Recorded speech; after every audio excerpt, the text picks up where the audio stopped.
Yeah. I'm in a pinch. I'm out here in the outhouse. I need some toilet paper. Bad, yeah. Okay, I can spare a square. I'll be right over. Okay.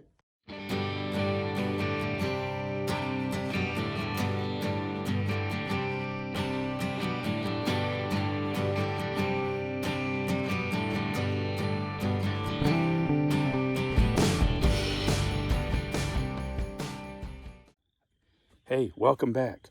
What I want to talk to you today about is social distancing, and also what are you going to do in an awkward situation where a friend might call you up and say, hey, can you spare a square?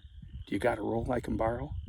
I mean, hey, that might be a little awkward, but hey, I'm going to show you what to do in that situation, how to deliver toilet paper and keep it safe.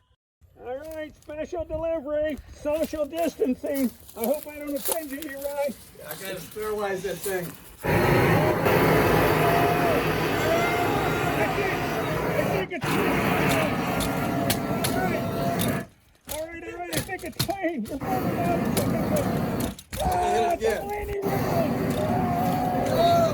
Oh, is it sanitary? I'm sure it is now. If you like the videos, click on your notifications and subscribe to the channel. And I gotta say, Eli, that ought to smoke them hemorrhoids. Yeah, Smells babe. good too. Keep it a secret, but go tell a friend. Bubba and Eli are growing this summer. Smells good. Yeah! Smells good.